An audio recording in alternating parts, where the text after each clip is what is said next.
The Grand Chamber of the Galactic Council was filled with representatives from 40 different species. They sat in their designated seats, their bodies creating a rainbow of colors and shapes. Ambassador Choi Soo-jin stood at the center platform, her dark eyes scanning the crowd with growing frustration. "The attacks are increasing," Soo-jin said firmly. "3 more colonies have gone silent in the past month. We must act now." High Coordinator Vexthal raised one of his 4 arms dismissively. His blue-scaled face showed clear annoyance. "Ambassador Choi, your species has brought these concerns to us 17 times this cycle. Each time, you speak of threats that never appear." "Because we prepare for them," Soo-jin replied. "That is what humans do." A ripple of laughter moved through the chamber. Commander Zixtar of the Krellian Empire leaned forward in his seat. His red eyes gleamed with amusement. "The humans and their fear. You see danger in every shadow.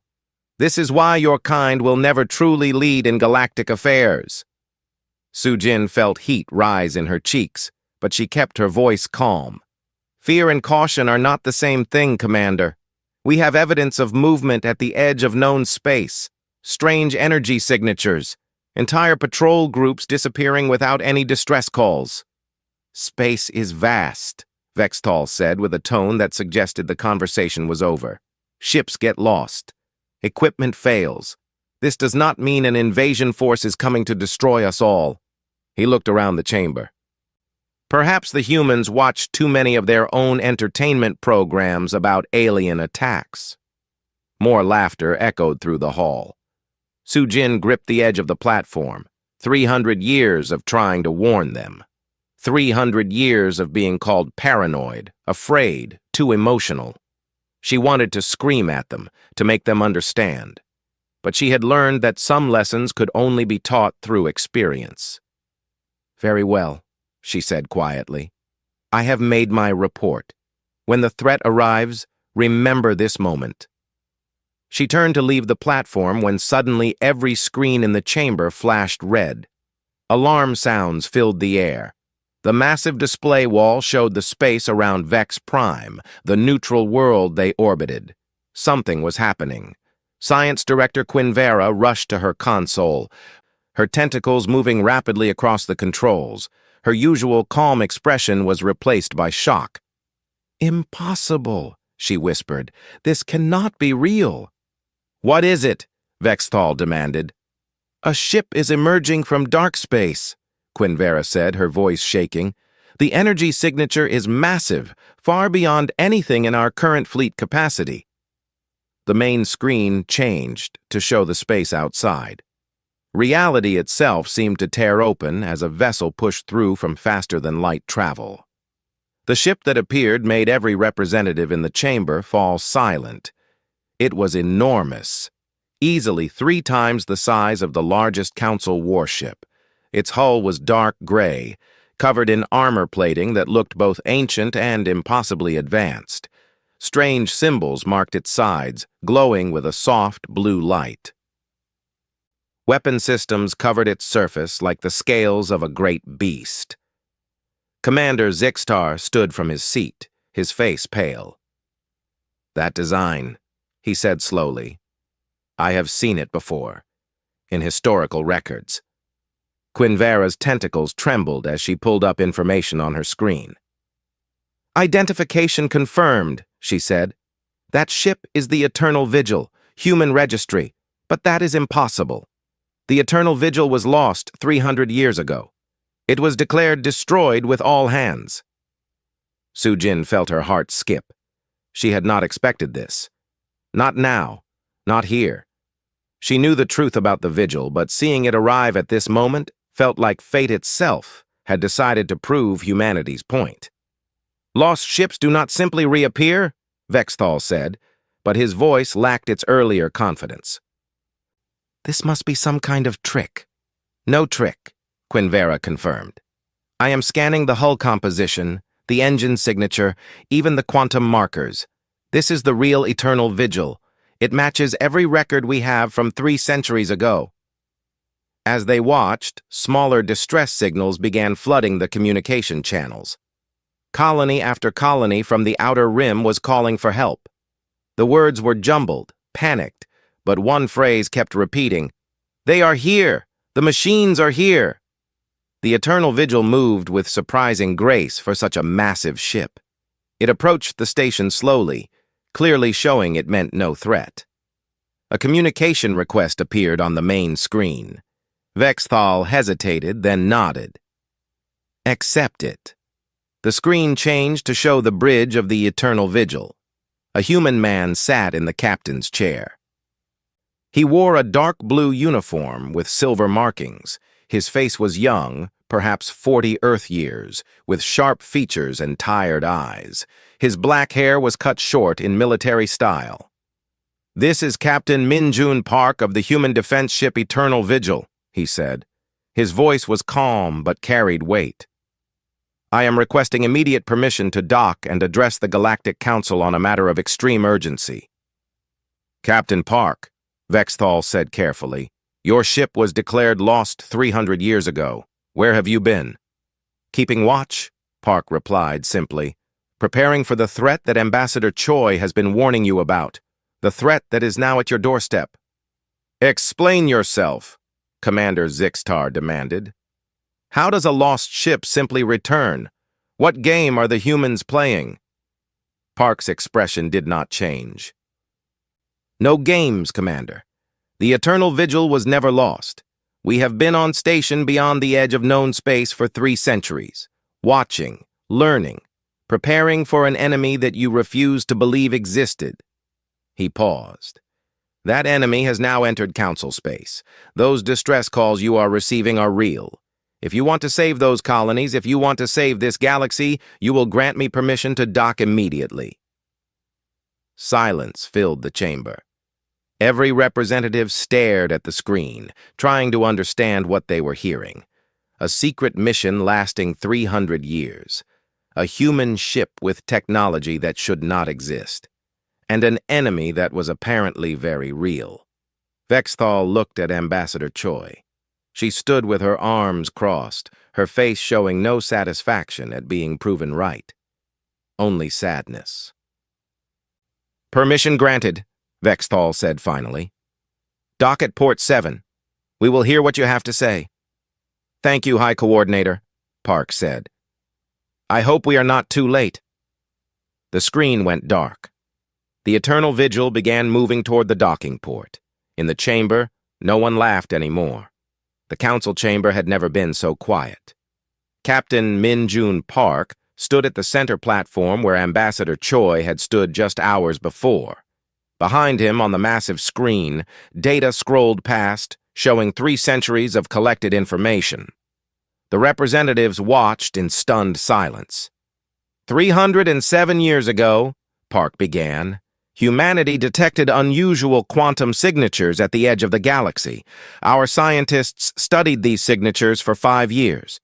The conclusion was disturbing. Something was out there. Something vast and hostile. Something that was slowly moving toward inhabited space. Park touched a control on his wrist device. The screen showed old footage of a human scientist presenting findings to a younger version of the Galactic Council. "We brought our evidence to you. We asked for a joint investigation. We were told we were imagining threats that did not exist." High Coordinator Vexthal shifted uncomfortably in his seat. He remembered that meeting. He had been a junior member then, but he remembered laughing at the human claims. "Humanity faced a choice," Park continued. "We could do nothing and hope we were wrong, or we could prepare for a threat that might take centuries to arrive." He paused. "We chose to prepare. In secret." Commander Zixtar stood abruptly. "You built a warship in secret? How?" "The Eternal Vigil is massive. Such a construction project would require resources that would show on trade records, material shipments, everything." "We used only human resources," Park replied. "Every component was built in our own systems. Every worker was human. We told no one because we knew no one would believe us. And we knew that if we were right, Arguing about it would waste precious time. Science Director Quinn Vera's tentacles moved nervously. But the cost, the resources needed for such a ship would cripple an economy for generations. Yes, Park said simply. It did. Humans went without many comforts for 100 years. We delayed expansion plans. We reduced quality of life improvements. Every human in our space accepted less so that future generations might have anything at all. Ambassador Choi spoke from her seat. My great-great-grandmother worked in the construction yards that built the Vigil. She never saw her family except through video calls.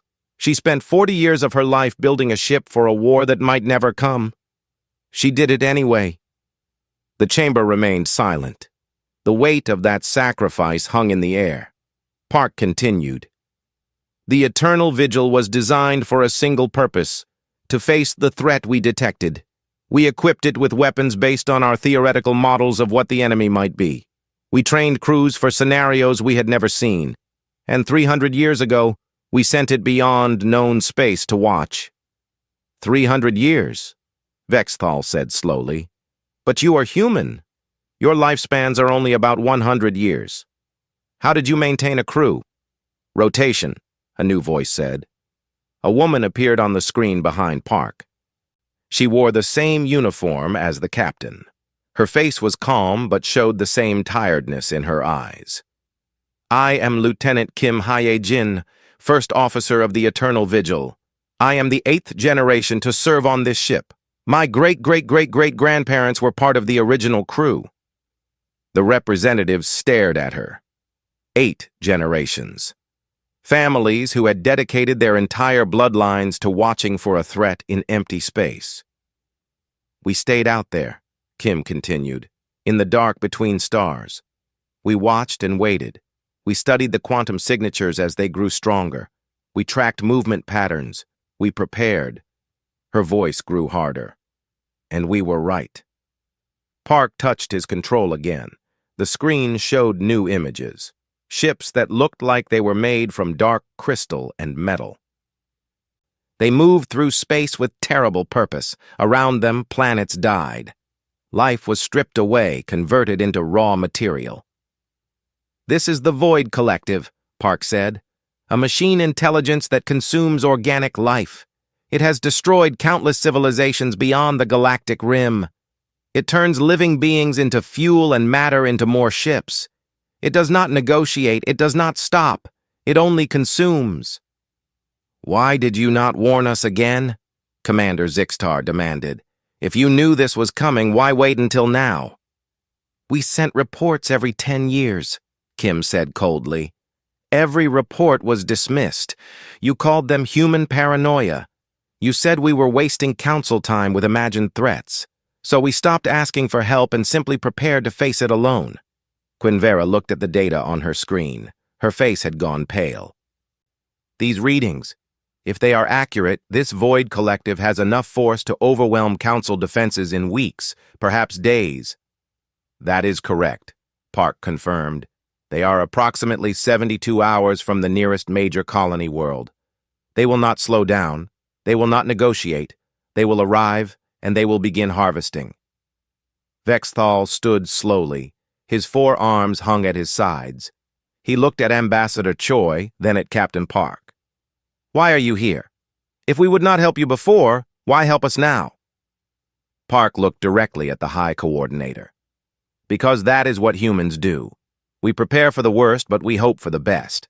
We spent 300 years getting ready for this fight because we believed that when the moment came, other species would see the truth. We believed that given proof, the galaxy would stand together. He paused.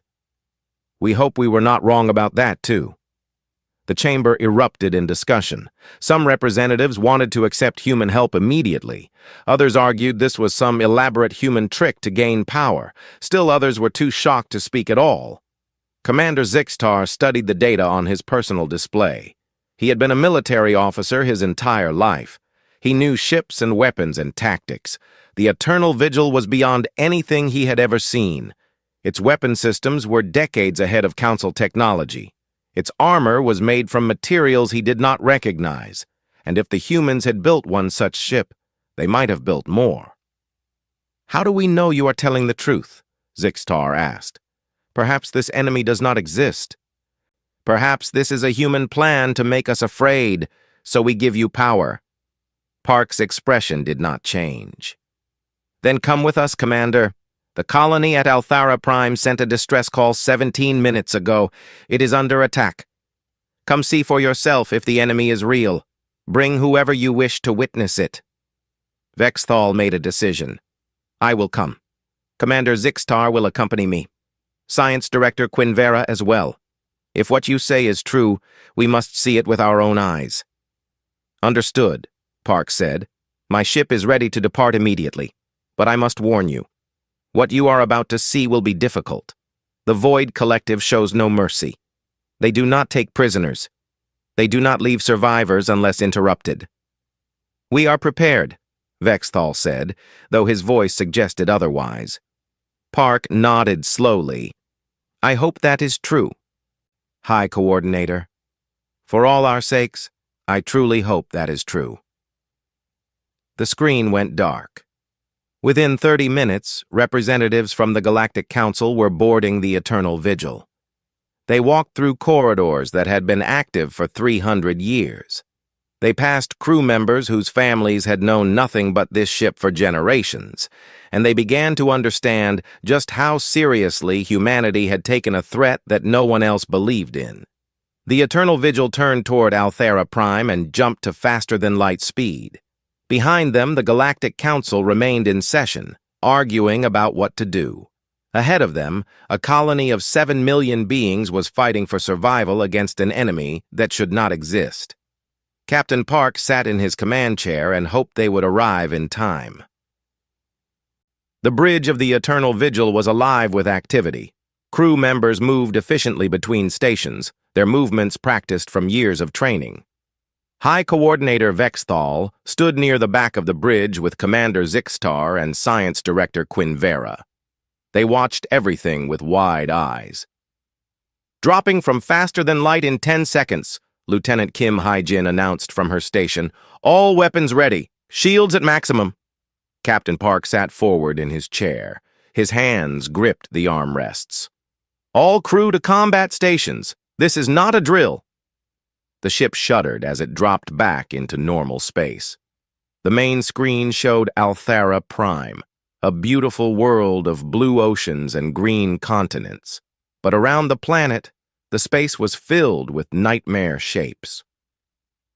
Dozens of Void Collective ships surrounded the colony. They were dark and angular, covered in strange geometric patterns that hurt to look at directly. Energy beams lanced down to the planet's surface.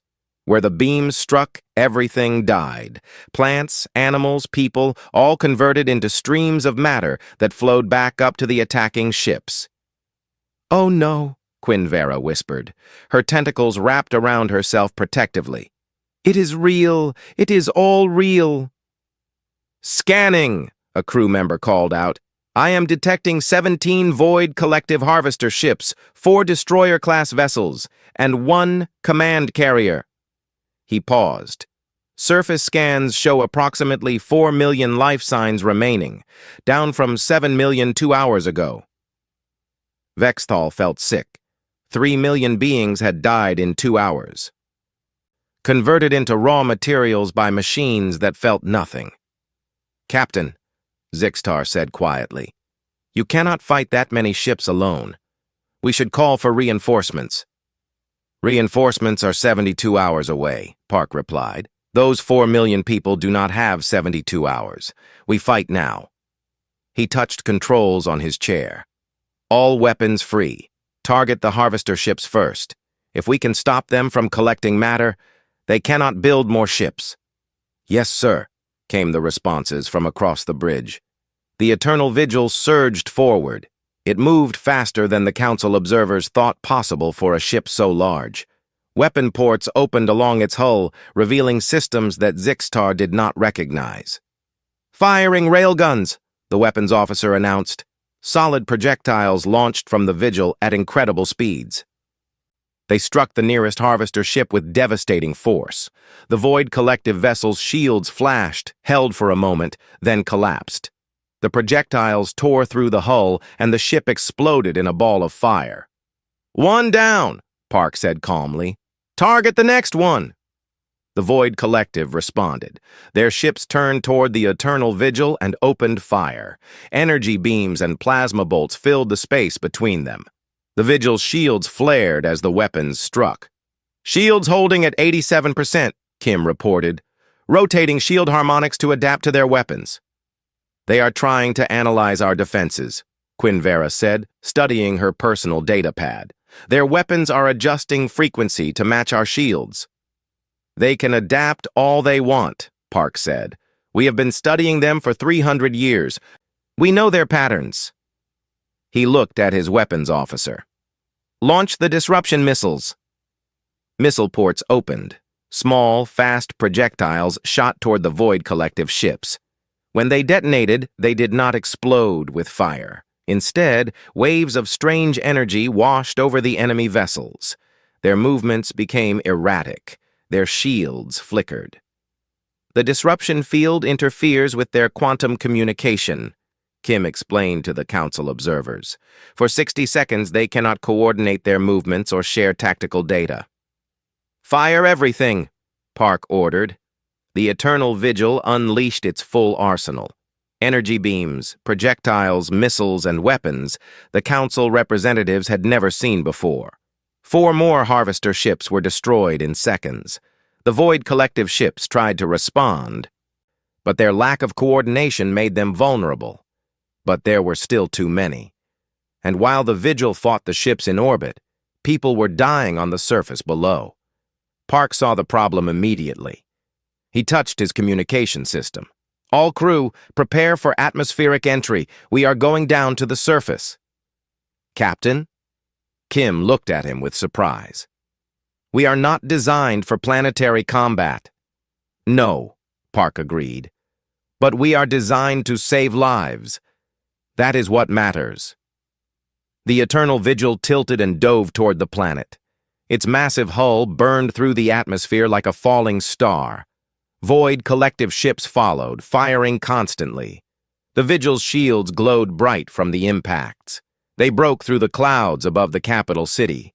Below, millions of people ran through the streets in panic. Harvester beams were converting entire buildings into streams of matter. The city was dying. Park stood from his chair. "Bring us low. Cover as much of the city as possible. Use the ship as a shield."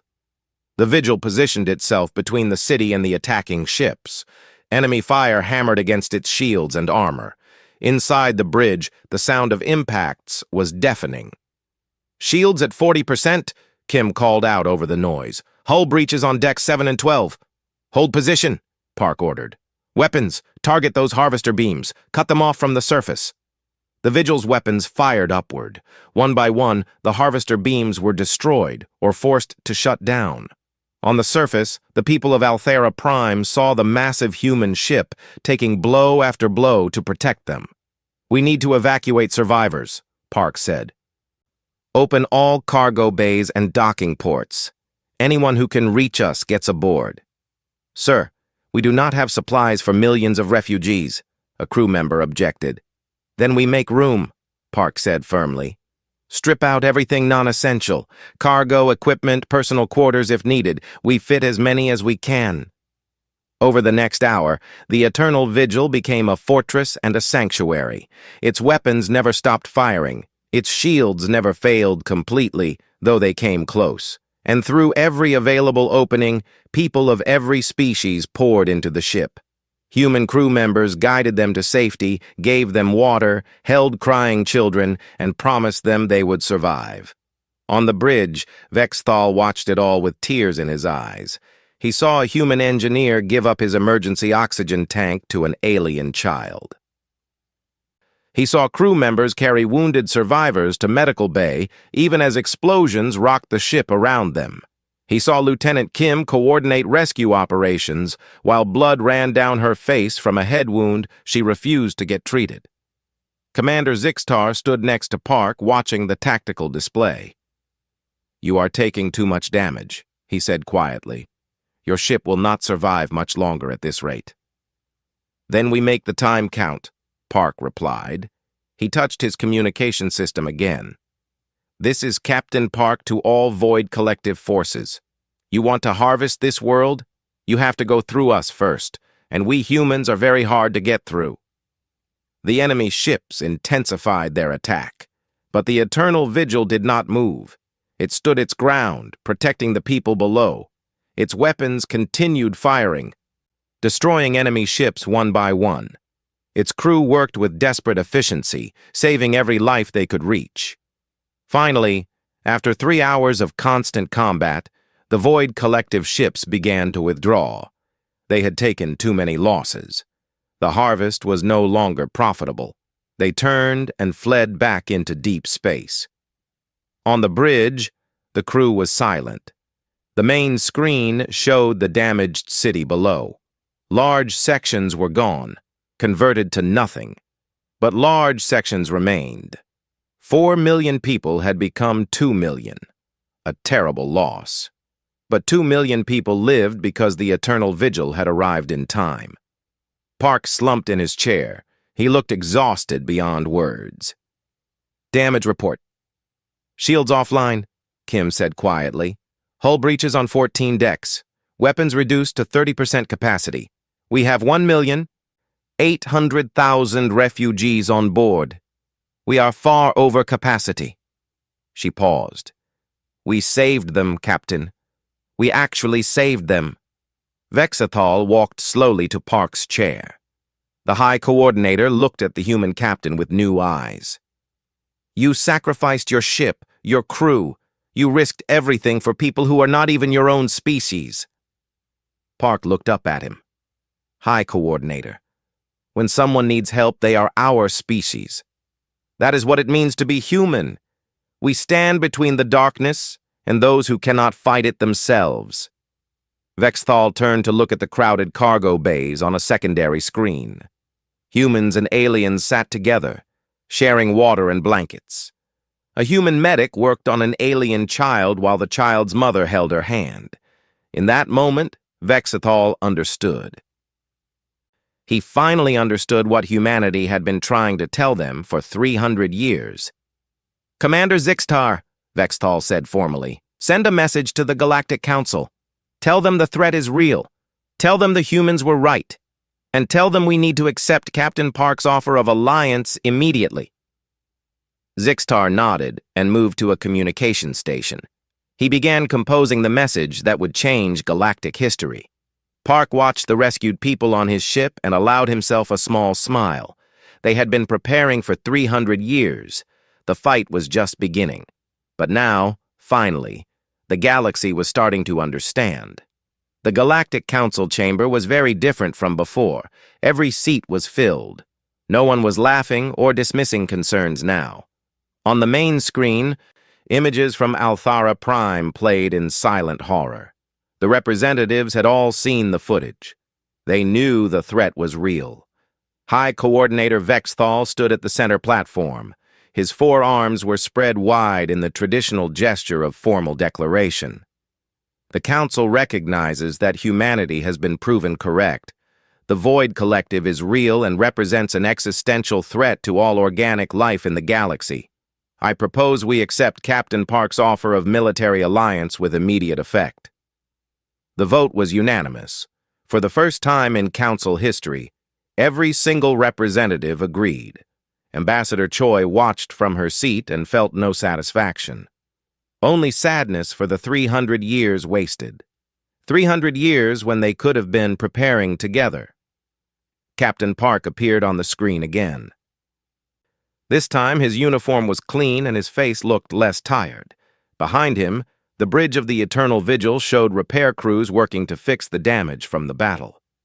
"Thank you, High Coordinator," Park said. "With your permission, I will now share information that may surprise you." "More surprises?" Commander Zixtar asked. "I am not certain my heart can handle more." Park almost smiled. "I hope this surprise is a good one." He touched a control. The screen split to show a dozen new ships appearing. Each one was the same size and design as the Eternal Vigil. The Eternal Vigil is not alone. Humanity built 12 ships in total. They have all been on station in deep space for the past 3 centuries. They are now moving to defensive positions throughout Council space. The chamber erupted in shocked voices. 12 ships like the Vigil. 12 massive warships with technology far beyond what the Council possessed. The representatives did not know whether to feel relieved or frightened. A new figure appeared on the screen next to Park. An older human man with gray hair and a uniform that showed even more rank markings than Park's. His face was weathered, but his eyes were sharp and clear. "I am Admiral Lee Sang-woo," the man said, "Commander of the Human Defense Fleet. Captain Park commands the Eternal Vigil, but he is one of 12 captains under my authority. We are placing our entire fleet at the disposal of the Galactic Council for the duration of this crisis." Science Director Quinn Vera stood up. "Admiral, forgive my directness, but how did humanity hide such a fleet? The resources needed, the construction, the maintenance for 300 years. It should have been impossible." Admiral Lee nodded slowly. "It was nearly impossible, Director. Every human in our space contributed. We delayed colonization of new worlds so we could focus resources on the fleet. We lived with older technology because we needed advanced materials for the ships. Entire generations of humans were born, lived, and died, knowing their purpose was to prepare for a threat they might never see." He paused. "But they did it anyway.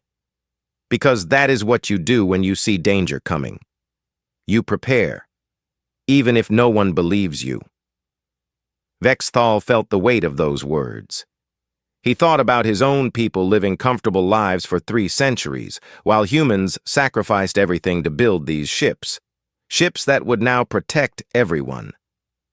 "We need to integrate our forces," Commander Zixtar said. He had been working with human tactical officers since the battle at Althera Prime. "The Council fleet is large, but we lack the specialized weapons and defenses needed to fight the Void Collective effectively." "Agreed," Admiral Lee said. "We propose a joint command structure. Human ships will provide heavy combat capability and advanced weapons. Council ships will provide numbers and support. Together, we can create a defense that has a chance of success." Over the next week, the largest combined military operation in galactic history began. Human ships moved to key defensive positions. Council fleets gathered at assembly points, and officers from dozens of species worked together to create a unified battle strategy. It was not easy. Cultural differences created conflicts. Military doctrines clashed. Many alien officers struggled to understand human tactical thinking. Captain Park stood in a briefing room aboard the Eternal Vigil. Around him sat 20 fleet commanders from different species. On the screen was a simulation of a battle against Void Collective forces. "The simulation shows us losing," Commander Zixtar said, pointing at the display. "Even with the human ships, we do not have enough firepower to stop a full-scale Void Collective assault." "That is because you are thinking about this wrong," Park said. He changed the simulation. "The Void Collective is efficient, logical. They calculate risk versus reward for every action. If we make ourselves too costly to harvest, they will move to easier targets." "You mean retreat?" a Zenthari commander asked. "We abandon worlds to save the fleet?" "No," Park said firmly. "I mean, we make every battle so expensive for them that continuing the assault becomes illogical. We use tactics they cannot predict. We take risks that their calculations say we should not take. We make them uncertain." A Krellian officer shook her head. "That is insane. You cannot build a military strategy on unpredictability." Lieutenant Kim stepped forward. "That is exactly what humans do. We call it improvisation, adaptation, making it up as we go." She smiled slightly. "We are very good at it because we have to be. Humans are not the strongest species. We are not the smartest or the fastest. So we learn to be unpredictable, creative, illogical when logic says we should lose." She ran a new simulation. This time, human ships made seemingly reckless moves. They sacrificed position for unexpected angles of attack. They feinted retreats and then suddenly counterattacked. The result was chaos, but chaos that confused the Void collective forces and created openings for Council ships to exploit. The alien commanders watched in silence. The simulation showed victory, but at high cost. Many ships were destroyed, including several human vessels. "You are willing to sacrifice your ships?" Zixtar asked quietly. "Your people?" "We are willing to do what is necessary," Park replied. "That is why we trained for 300 years. We accepted that this fight would be costly. We prepared our crews for sacrifice, not because we want to die, but because we know that sometimes the only way to save lives is to risk your own." Over the following days, the alien commanders began to understand human military philosophy. It was built on principles that seemed contradictory. Plan carefully, but be ready to abandon the plan. Fight intelligently, but never be afraid to take desperate chances. Value every life, but accept that some will be lost. Admiral Lee visited each fleet personally. He met with captains and crews, learning their capabilities and teaching them human tactics. He was patient, but firm. He explained that the coming battle would test everyone beyond their limits. In one meeting with Zenthari commanders, Lee was asked a difficult question. "Admiral, why do humans care so much? This is not your galaxy alone. Why sacrifice everything to protect species that doubted you?" Lee was quiet for a moment. Then he said, "Because that is what Guardians do." "A Guardian does not protect only those who appreciate them. They protect everyone, even those who do not understand why protection is needed. Humans decided long ago that we would be Guardians, not rulers, not conquerors, just people who stand watch so others can sleep safely." The Zenthari commander did not fully understand, but he respected the conviction in Lee's words. As the preparations continued, something unexpected happened. Alien crews began adopting human attitudes. They started taking calculated risks. They practiced improvisation drills. They learned to think creatively about problems instead of following rigid procedures. Commander Zixtar found himself working closely with Captain Park. They reviewed battle plans together, argued about tactics, and gradually became friends. One evening, Zixtar asked the question that had been bothering him. "Captain, are you afraid?" Park looked at him for a long moment. "Terrified," he admitted. "Every day. Fear is what kept humanity alert for 300 years.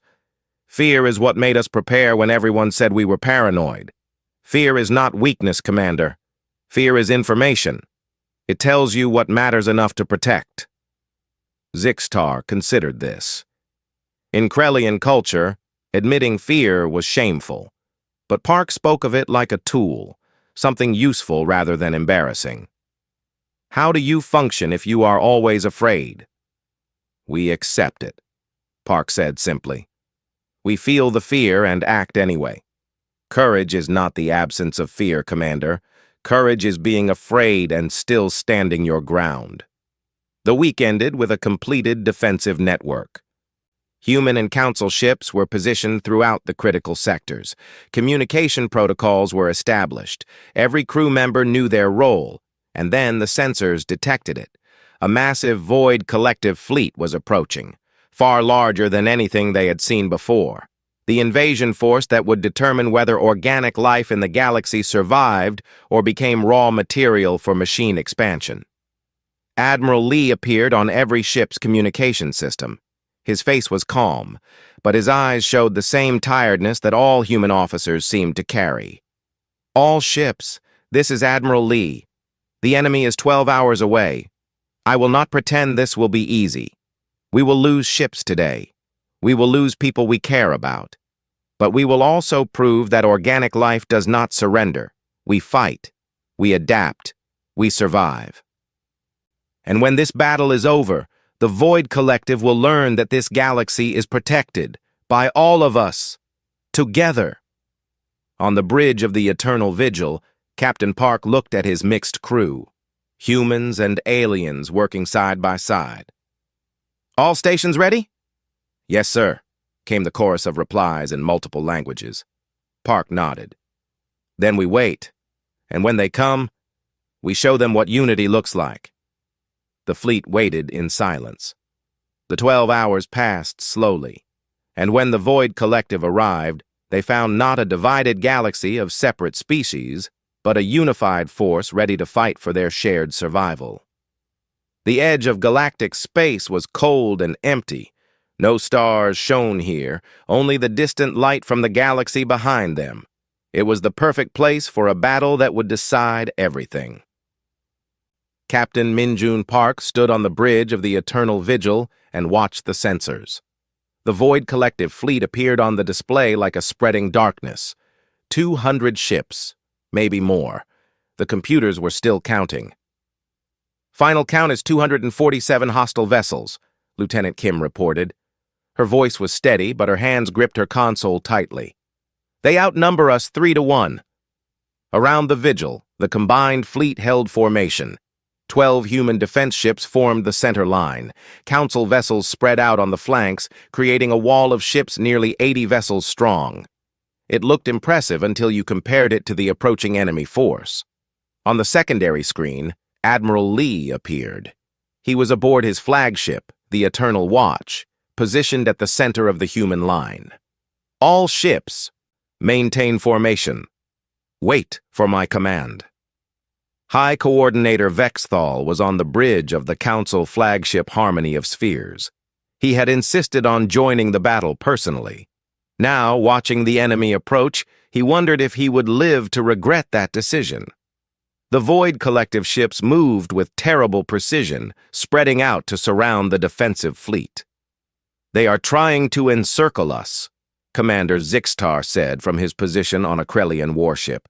"If they succeed, they can attack from all sides." "Let them try," Admiral Lee replied calmly. "All human ships, activate Phase 1 defensive systems." The 12 human ships began to glow. Energy fields extended from their hulls, connecting ship to ship like a web of light. The fields created a barrier that the Council vessels could shelter behind. "What is that?" Quinvera asked from her science station on the Harmony of Spheres. "Linked shielding," came the reply from a human technical officer. "Each ship shares power with the others. As long as one ship has power, all 12 ships have shields. It is very difficult to break." The Void Collective fleet opened fire. Energy beams and plasma weapons filled the space between the fleets.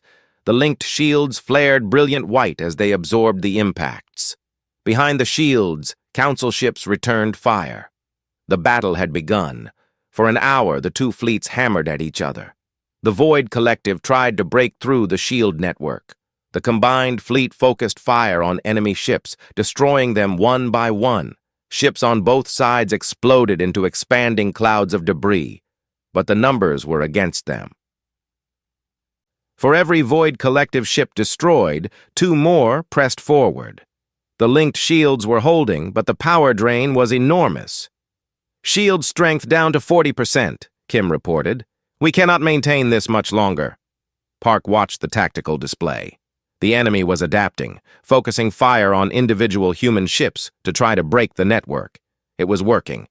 The Eternal Vigil shook as multiple enemy weapons targeted it specifically. "They have identified us as a command ship," Park said. "They are trying to take us out to break the formation." On his screen, Admiral Lee was having the same thought. The enemy was too smart, too adaptable. The defensive strategy was failing. They needed something else, something the Void Collective would not expect. Lee made a decision that he had hoped he would not have to make. "All ships, this is Admiral Lee. Prepare for final protocol." Park felt his heart sink. Final protocol. The last desperate option they had planned 300 years ago. The option that required the ultimate sacrifice. "All human ships will break formation," Lee continued.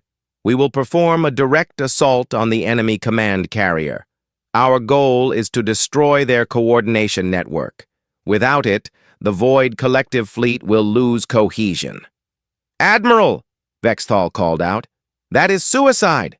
You will be surrounded and destroyed. Yes, Lee agreed simply. But we will take the command carrier with us, and that will give the rest of the fleet a chance to win. He paused. This is why the Vigil was built, High Coordinator. This is why we trained for 300 years, not to live forever, but to sacrifice ourselves at the moment when it matters most. Park touched his communication system. All crew, this is Captain Park. We are about to make a final assault run. Anyone who wishes to evacuate should head to the escape pods now. I will not order anyone to stay for this. On the screens throughout the ship, crew members looked at each other. Some were third or fourth generation, born on the ship. Some had joined recently as part of crew rotations. All of them had trained their entire lives for this moment. Not a single person moved toward the escape pods. Lieutenant Kim stood at her station with tears in her eyes. Captain, the crew reports all stations manned and ready. No one is leaving. Park felt pride surge through him. Very well. All hands, battle stations. We end this now. Then something unexpected happened. Commander Zixtar's voice came over the communication channel. Admiral Lee, the Krellian fleet requests permission to join your assault. Denied, Lee said firmly. This is a suicide mission, Commander. I know, Zixtar replied. That is why we want to join you. You humans have taught us many things this past week. One lesson is that some causes are worth dying for. Protecting innocent lives is one of those causes. More voices joined the channel. Zenthari commanders, Vexian captains, officers from a dozen species, all volunteering to join the assault, all accepting that they would probably not survive. Vexthal listened to his people volunteer for death and felt something break inside him. For 300 years, humans had prepared alone. They had sacrificed alone. They had stood watch while everyone else slept. And now, at the end, they were still willing to die alone to protect everyone else. No, Vexthal said quietly. Then louder, no. This time humanity does not stand alone. He turned to his ship's captain. The harmony of spheres will join the assault. High Coordinator, you cannot, the captain objected. You are the leader of the council. Which is exactly why I must, Vexthal replied. How can I ask others to risk everything if I will not do the same? Admiral Lee was quiet for a moment. Then he spoke, and his voice carried emotion that had been hidden until now. All ships that wish to join the assault, form up on the human vessels. Everyone else, prepare to exploit the opening we create. Make this sacrifice count. 37 ships broke formation, 12 human vessels and 25 council ships. They formed a wedge with the Eternal Vigil at the point. Ahead of them, the Void Collective Command Carrier loomed like a dark moon. All ships, maximum speed, Lee ordered. Target all weapons on the command carrier. We break through or we die trying. The assault force surged forward. Behind them, the remaining fleet intensified their fire to provide covering shots. The Void Collective recognized the threat and tried to block the assault. Enemy ships swarmed around the wedge, firing from all sides.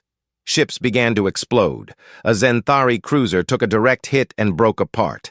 2 Krellian destroyers collided with enemy vessels in deliberate ramming attacks. The human ship Eternal Watch lost its shields and took heavy damage, but kept flying. The Eternal Vigil shook constantly from impacts. Hull breaches appeared on multiple decks. Fires broke out in engineering sections, but the ship pushed forward, its weapons never stopping. We are through their outer line, Kim shouted over the noise. The command carrier is 3,000 meters ahead. Park could see it on the main screen.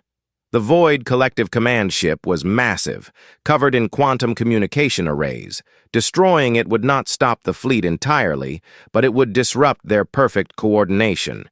It would create chaos, and in that chaos, the remaining Council fleet could turn the battle. "All ships, concentrate fire on the command carrier's communications section," Admiral Lee ordered. His flagship was burning, but still fighting. "Pour everything into that target."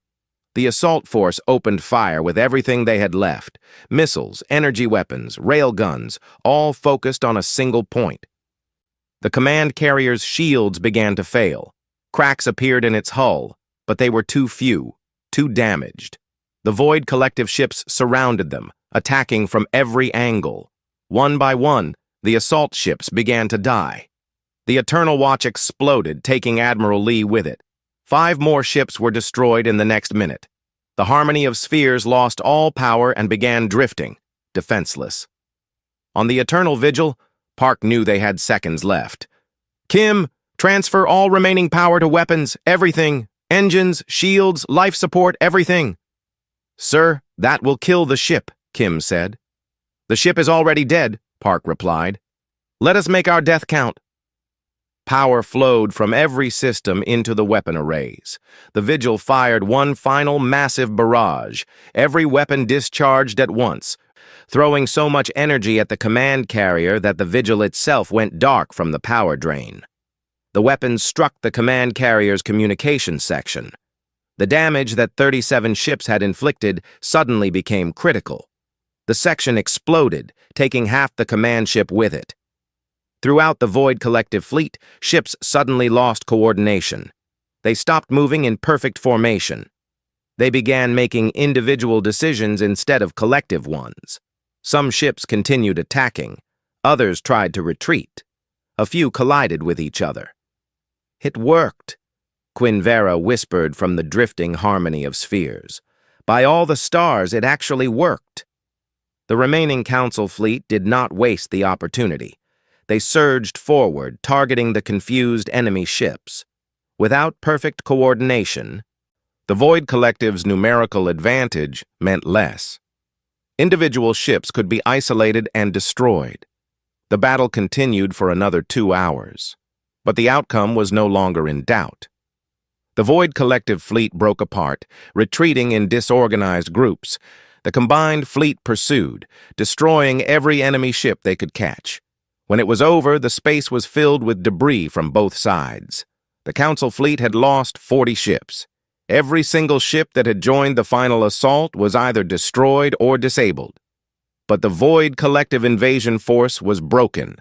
The survivors were fleeing. The galaxy was safe, at least for now. Rescue ships moved through the debris field, searching for survivors. They found the Eternal Vigil drifting without power. Its hull was broken in dozens of places. Its engines were dead. But life support had automatically reactivated on minimal power once the battle ended. Captain Park sat in his dark command chair and waited. Around him, his crew did the same. They had survived. Against all odds, they had survived.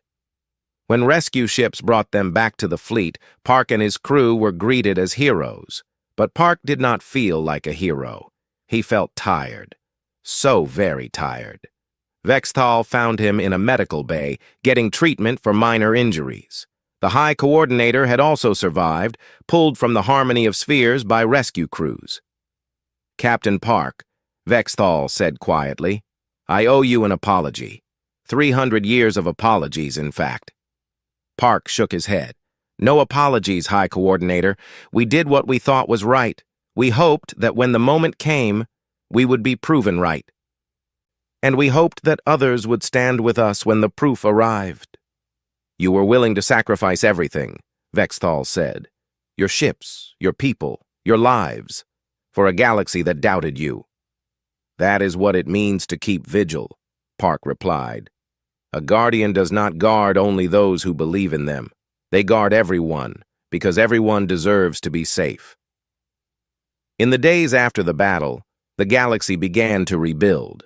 The Eternal Vigil and the other damaged human ships were towed to repair facilities. The Galactic Council offered humanity a position of leadership, a place of honor for saving everyone. Humanity declined. "We do not want to lead," Admiral Lee's replacement said. "We want to continue our purpose." We will keep watching the deep, dark places. We will stand guard so others can live without fear. That is enough for us. The Council accepted this, though they did not fully understand. They created new treaties, new alliances. They began building their own defensive networks, learning from human experience. 6 months later, the Eternal Vigil was repaired and ready to return to service. Captain Park stood on the bridge looking at the familiar controls and screens. His crew was around him, ready to resume their mission. "Where to, Captain?" Lieutenant Kim asked. Park looked at the star map, at the vast darkness between galaxies. "Back to our vigil. Back to the watch. There are other threats out there, other enemies that we need to understand and prepare for." "And if the Council does not believe us again?" Kim asked. Park smiled slightly. "Then we prepare anyway, because that is what humans do. We see the danger. We prepare for it, and when the moment comes, we stand between the darkness and those who need protection." The Eternal Vigil turned toward the edge of space and accelerated away. Behind it, the galaxy continued living, working, dreaming. Most would forget about the ship that had saved them. That was acceptable. The vigil was not kept for glory or recognition. It was kept because someone needed to keep it. And humanity had decided long ago that they would be those someones. In the dark between stars, the 12 human ships took up their positions once more. Watching, waiting, ready. The vigil continued. The morning sun rose over New Sejong like it always did, painting the farming fields in shades of gold and orange. Governor Park Min-ho stood at his office window, watching the colonists begin their daily work. From here, everything looked peaceful. The tractors moved slowly through the crop fields. Children walked toward the small school building. Smoke rose from the kitchen chimneys as families prepared breakfast. To anyone watching, New Sejong looked like exactly what it was supposed to be. A poor farming colony on the edge of human space. A place where Earth sent people who wanted a fresh start, but couldn't afford anything better. The equipment was old. The buildings needed paint. The communication arrays barely worked half the time. Park smiled slightly at that last thought. The arrays worked perfectly fine. They just looked broken. He turned away from the window and sat at his desk. The morning reports were already waiting for him. Crop yields were acceptable. Water recycling systems running normally. The school needed new teaching materials. The medical clinic requested more supplies. Normal problems for a normal colony. Except, New Sejong was not normal at all. Park heard footsteps in the hallway. A moment later, Kim Ji-woo entered, without knocking. The big farmer wiped dirt from his hands onto his work pants. His face was weathered from years under the sun, but his eyes were sharp and alert. "Morning, Governor," Kim said. "Got those sensor readings you asked about?" Park gestured to the chair across from his desk. "Show me." Kim pulled out a small data pad. It looked ancient, with a cracked screen and missing buttons. But when he activated it, the display showed detailed scanning data that would make a military-grade sensor jealous. "3 nights in a row now," Kim said, pointing at the screen. "Small ships doing flyovers. They stay just outside our official sensor range, but the buried arrays picked them up clean." Park studied the data carefully. The ships were trying to be stealthy. They were good at it too. Any normal colony would never have noticed them. But New Sejong had sensors hidden in the fields, buried under the roads, disguised as broken equipment. "Kreth design," Park said quietly. "Probably scout ships." "That's what I thought too," Kim agreed. "Want me to pass the word?" Park nodded, quietly. No changes to routine. Everyone keeps doing exactly what they've been doing. Kim stood to leave, then paused at the door. "How long do you think we have? If they're scouting? Maybe a week. Maybe less." Park met his old friend's eyes. "Make sure everyone is ready. We've been ready since day one, Governor. You know that." After Kim left, Park returned to looking out his window. Down in the fields, he could see Lee Soo-jin leading her class of children on their morning nature walk. She pointed at plants and asked questions. The children laughed and raised their hands eagerly. Teacher Lee had been a tactical communications officer for 12 years before she retired. Now she taught mathematics and biology to children. But her classroom had reinforced walls, and the nature walks always included lessons on the safest routes through the colony during emergencies. In the medical clinic, Dr. Choi Young-hee was probably reviewing supplies. She treated cuts and colds and helped deliver babies. She was kind and patient with every patient. She also knew exactly how to field treat plasma burns and could perform battlefield surgery in her sleep. Farmer Kim would go back to his fields now. He would check the crops and adjust the irrigation systems and repair equipment. The fact that he had been an engineering specialist in Earth's Defense Force was something most people forgot. The fact that his irrigation systems could pump industrial-grade adhesive compounds through every field in the colony was something very few people knew. This was New Sejong's secret. Earth's weakest colony was populated almost entirely by retired military personnel. Soldiers who had finished their service. Engineers who wanted peace. Specialists who had done their time and wanted to grow old somewhere quiet. They had come here to farm, to teach, to build new lives away from war. But they had not forgotten their training. And Earth had not sent them here by accident. Park had designed defensive systems for 20 years before accepting this position. He knew how to hide weapons in plain sight. He knew how to make a fortress look like a farm. And he knew exactly why Earth had asked him to build New Sejong the way he did. The galaxy was not as peaceful as many species wanted to believe. There were empires that expanded by conquest. Raiders who attacked weak targets. Pirates who thought isolated colonies were easy prey. Earth needed eyes and ears on the frontier. They needed settlements that could defend themselves. But they also needed those settlements to look helpless and unimportant, places that aggressive species would ignore or underestimate. So, Earth built failed colonies. Poor settlements with old equipment and no obvious military value. And then they staffed them with the most dangerous civilians in human space. Park's datapad buzzed. Another report from the hidden sensor network. The scout ships were being more obvious now. They wanted to be seen. They wanted the colony to panic. He opened a communication channel. This is Governor Park to all department heads. Morning briefing in 10 minutes.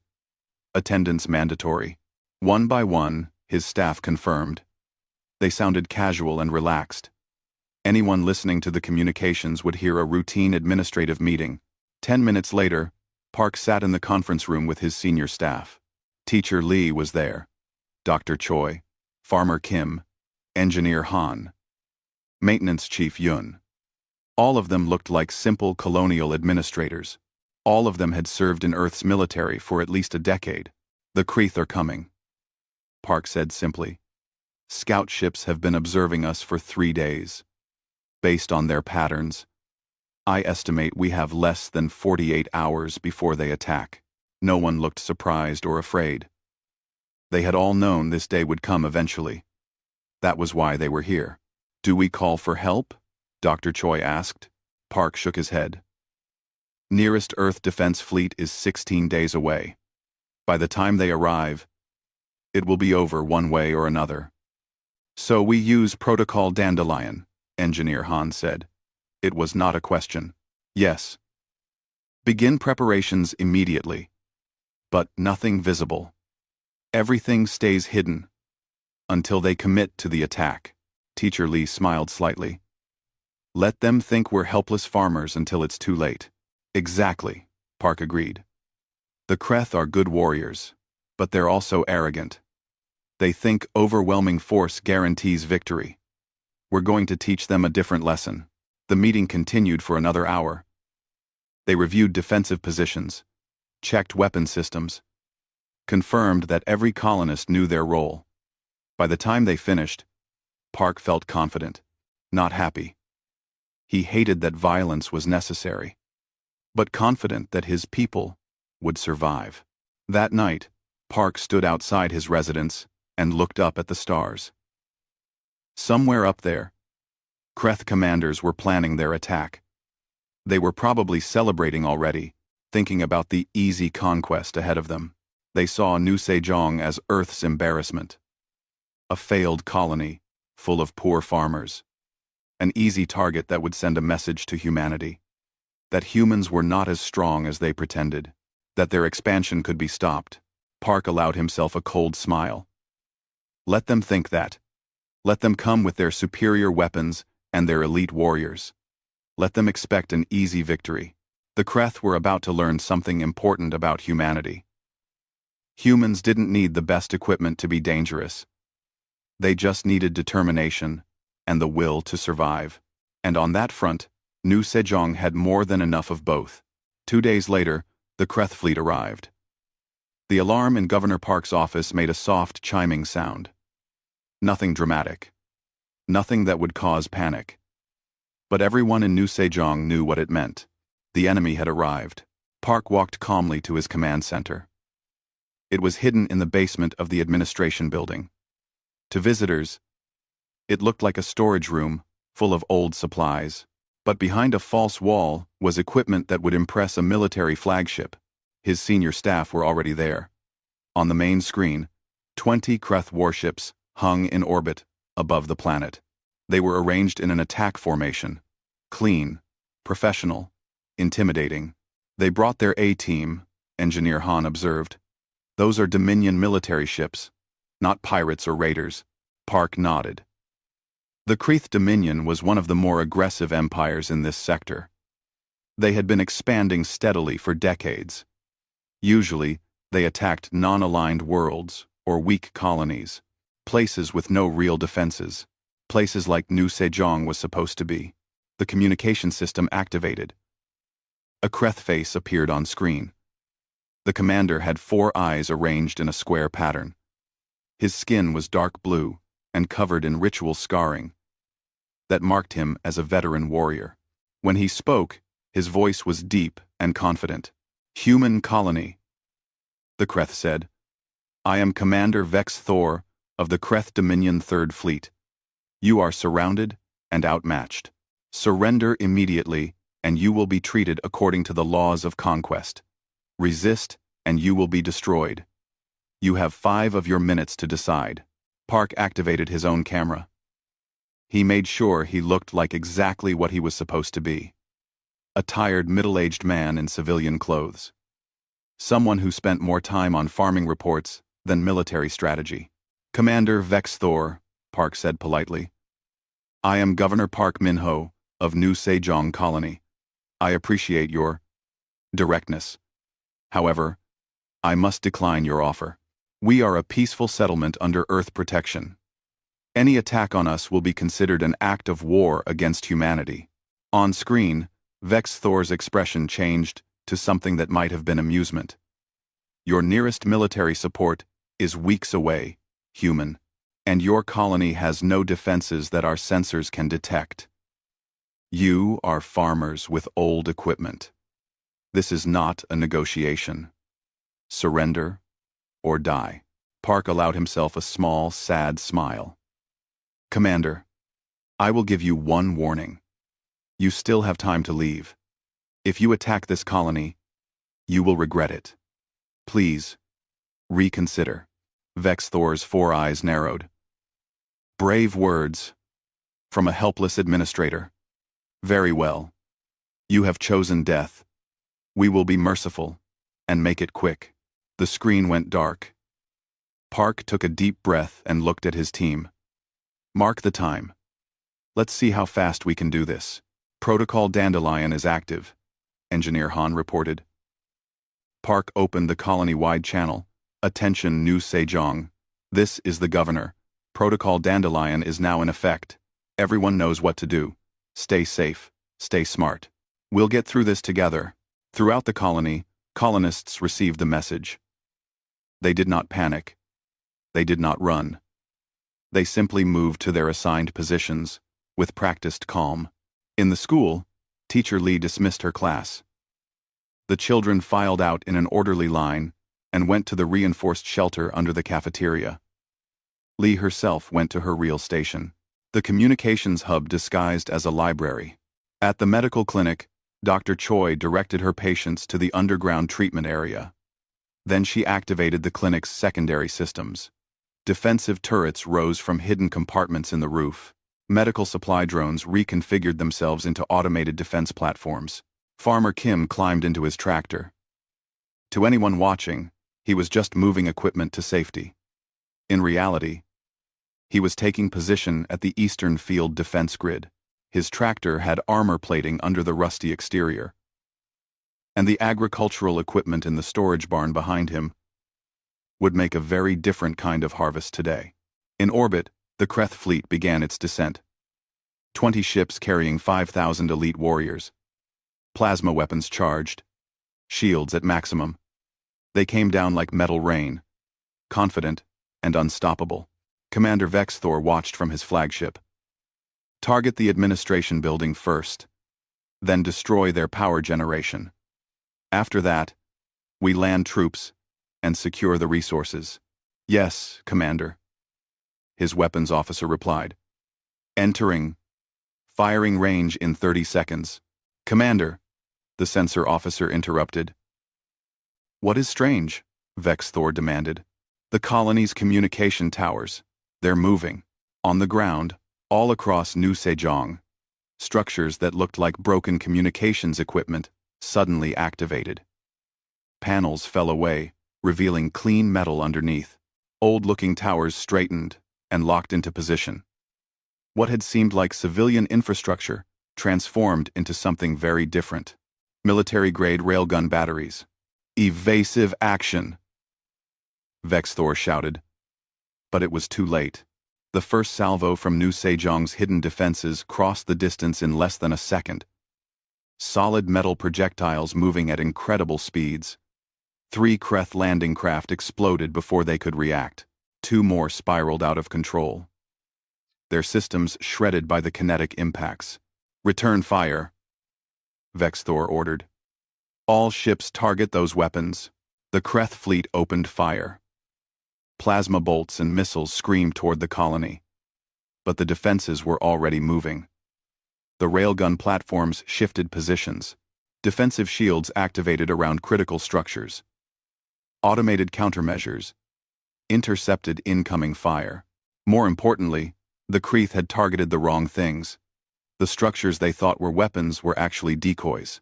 The real defensive systems were buried underground, or hidden inside buildings that looked like ordinary homes.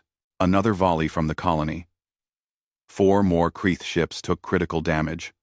1 exploded completely. The others managed emergency landings, their crews scrambling to exit the burning wreckage. How is this possible? Vexthor stared at his tactical display in disbelief. They're farmers. Our intelligence said no military presence. His intelligence officer was frantically reviewing data. Commander, those aren't communication towers. They're disguised weapons platforms, and I'm reading power signatures all over the colony. Underground installations. Hidden bunkers. This isn't a farming settlement. This is a fortified military base, disguised as a colony. Vexthor felt something he had not experienced in many years. Fear. All ships. Establish orbit. Do not land. I repeat, do not land. But half his fleet was already committed to atmospheric insertion. They could not abort without catastrophic crashes.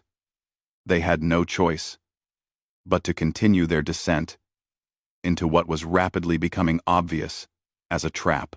The remaining ships came down in the planned landing zones. Big open fields, perfect for unloading troops and equipment. The Kreth warriors emerged quickly and professionally. They established perimeter defenses. They scanned for threats. They followed their training perfectly. That was when the irrigation systems activated. All across the landing zones, sprinkler systems erupted. But instead of water, they sprayed a thick, clear liquid. It covered the Kreth warriors instantly. Within seconds, it hardened into an incredibly strong adhesive compound. Warriors found themselves stuck to the ground, to each other. to their own equipment. "Chemical attack!" a Kreth squad leader shouted. "Deploy countermeasures." But before they could act, the greenhouse vents opened. Gas poured out across the fields. Not poison. Something that made Kreth eyes burn and lungs seize. Concentrated capsaicin compounds. Pepper spray on an industrial scale.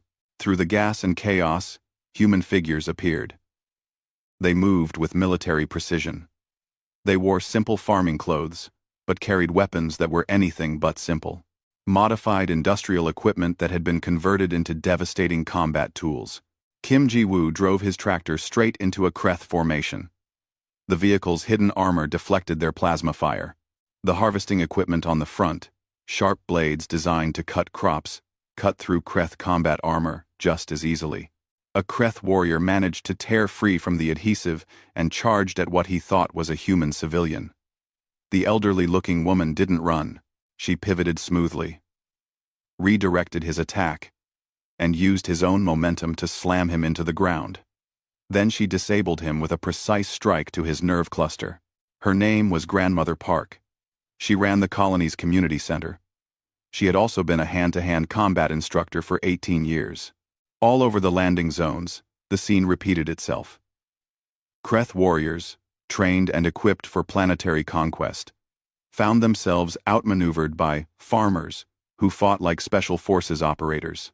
Because that's exactly what they were.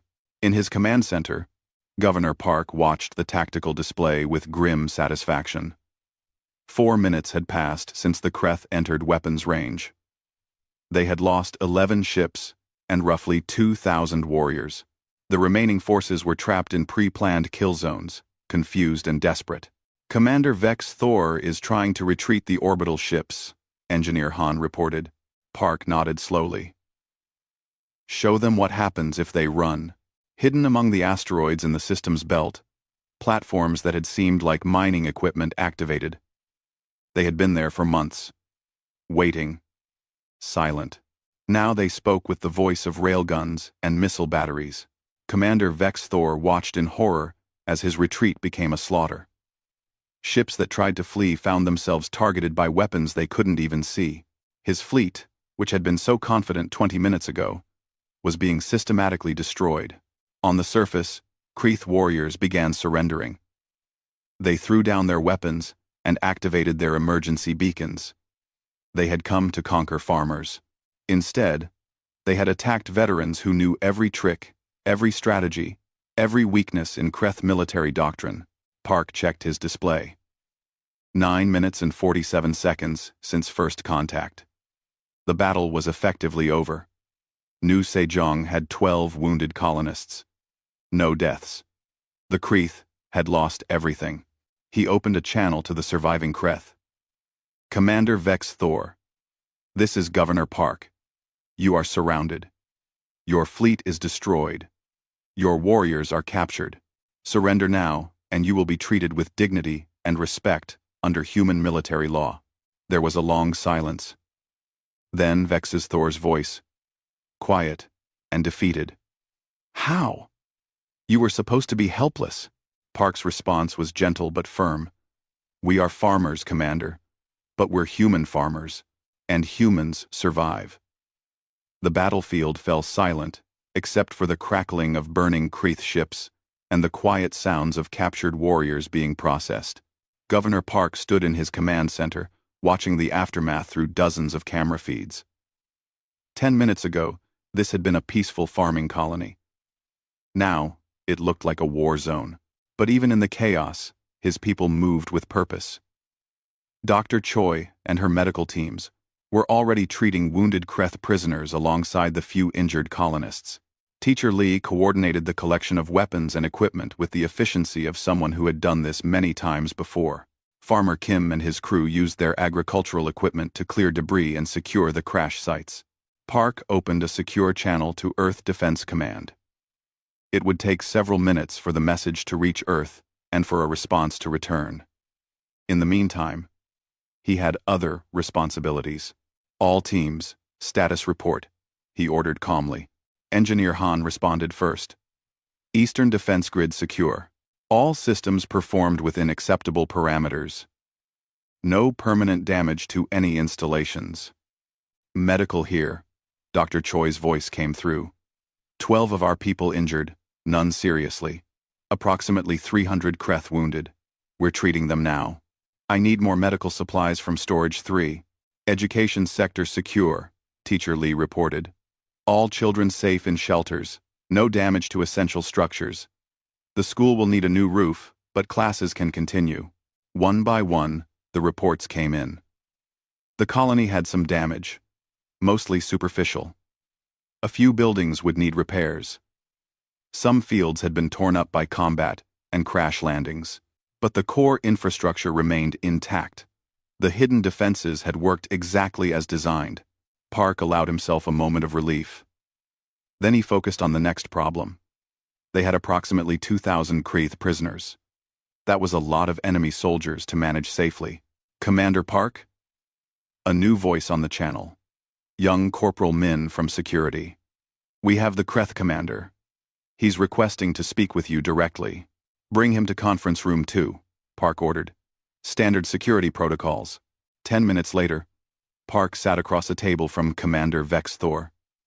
The Kreth commander looked different now. His armor was damaged. One of his 4 eyes was covered with a medical patch. His proud warrior bearing had been replaced with exhausted defeat. 2 of Park's security staff stood by the door. They looked relaxed, but Park knew they were ready to respond to any threat in less than a second. Both had been special operations soldiers before retirement. Governor Park, Vex Thor said quietly. His voice carried none of the confidence from earlier. I do not understand what happened. Our intelligence was thorough. This colony was supposed to be defenseless. I know. I think the pain to Panlins, but it see them pleasing to be. I know. Park poured 2 cups of tea. He pushed one across the table to Vex Thor. The Kreth commander looked at it suspiciously. It's just tea, Commander, Park said with a slight smile. We're not going to poison you. You're a prisoner of war now. That means you have rights under human military law. Vex Thor took the cup, but didn't drink. You let us land. You could have destroyed all our ships in orbit. Why allow us to reach the surface? Because destroying your ships would have killed all your warriors, Park explained. We only wanted to stop your attack, not commit genocide. Once you were on the ground, you could surrender. When you realized the situation, surrender. Vex Thor said the word like it tasted bad. My warriors do not surrender. We fight until victory or death. Your warriors surrendered today, Park pointed out gently. Because they're smart enough to know when continuing to fight is pointless. That's not weakness, Commander. That's wisdom. Vex Thor was quiet for a long moment. You are not farmers. We are farmers, Park corrected. We're also engineers, teachers, doctors, parents, and community members. We grow crops and raise children and build lives here. But yes, most of us also used to be soldiers. That doesn't mean we stopped being everything else. This makes no sense, Vex Thor said, frustration clear in his voice.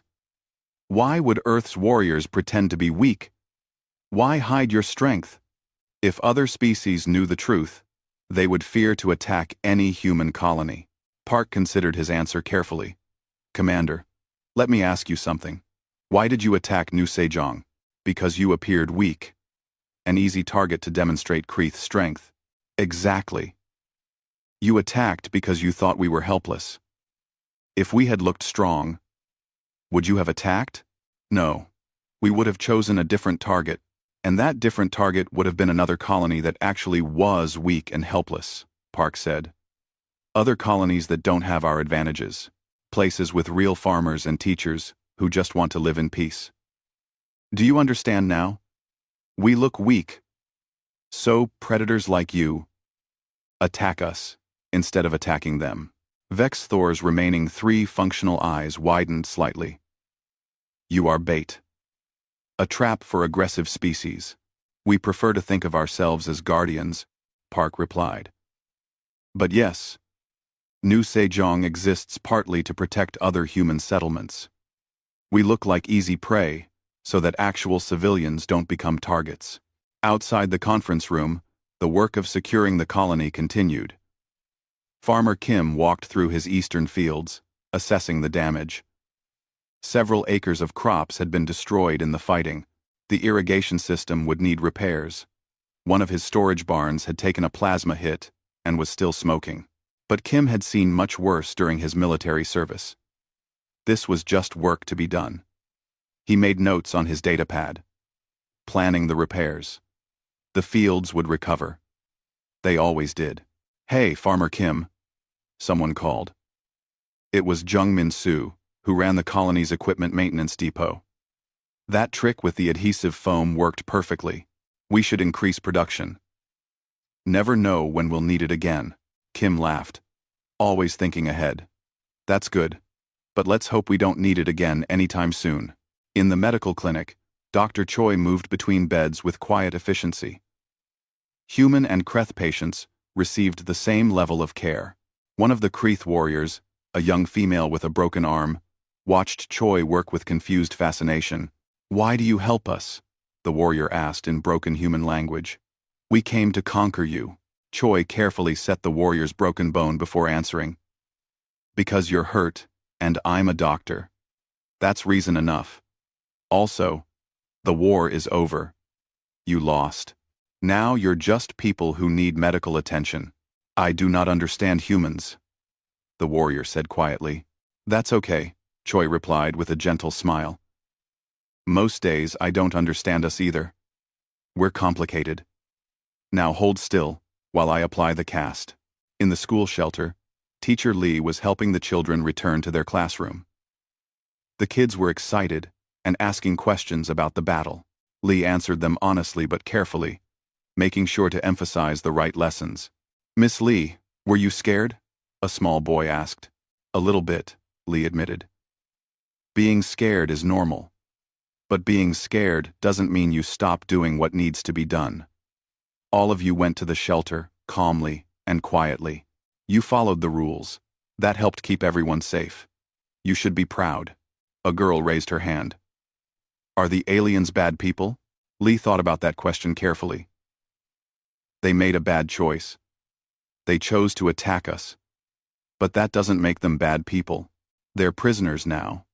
And we'll treat them fairly and with respect. Because how we treat others says something about who we are." Back in the command center, Park received the first response from Earth Defense Command. Admiral Torres appeared on screen. She looked impressed and slightly amused. "Governor Park, we've reviewed the battle data you transmitted. Very efficient work. 10 minutes is a new record for repelling a full-scale invasion. Thank you, Admiral. Though I wish the invasion hadn't been necessary at all." "Understood. We're dispatching a transport ship to collect the prisoners. It will arrive in 6 days. Can you maintain security until then?" "Not a problem. The prisoners are cooperating. Most of them seem relieved. The fighting is over." Torres nodded. "I imagine they are. The Kreth have never encountered human defensive strategy before. This will probably change their entire approach to expansion in this sector. Good work, Governor. Earth is proud of New Sejong." After the communication ended, Park walked outside. The artificial sun of Harmony 7 was setting, painting the sky in beautiful colors. Around him, colonists were cleaning up, repairing damage, getting ready to return to normal life. Normal life. That was what they all wanted. To grow crops, to raise families, to teach children, to build something good and lasting. The fact that they could also defend themselves with deadly efficiency was just a tool, a necessary skill that they hoped to never need again, but would always maintain. Commander Vex Thor was given quarters in a secured building. It was comfortable and clean. Guard outside the door, but not treated like a dangerous criminal. Park had arranged for him to have access to communication equipment so he could contact the Kreth Dominion. That night, Vex Thor composed a message to his government. It was not a message of defiance or promises of revenge. It was a warning. To the Dominion Council, he wrote carefully, our attack on the human colony New Sejong has failed completely. The colony was not defenseless as our intelligence indicated. It was a sophisticated military installation disguised as a civilian settlement. Human casualties were minimal. Our losses were total. I strongly recommend we reconsider all plans for human territorial expansion. These beings are far more dangerous than we understood. They do not need obvious military might to destroy us. They only need us to underestimate them. I survived only because they chose mercy. That mercy should not be mistaken for weakness. He sent the message and sat in the quiet room. Outside his window, he could see human colonists still working, repairing their home, talking and laughing, despite everything that had happened today. Vex's Thor had fought in many battles across many worlds. He had conquered systems and defeated armies, but he had never encountered anything like humanity, a species that could be both fierce warriors and gentle farmers. People who could destroy you completely and then offer you tea afterward. For the first time in his military career, Vex Thor was glad he had lost. The news traveled fast, faster than anyone expected. Within hours of the battle, information was spreading through the galactic network. By the next morning,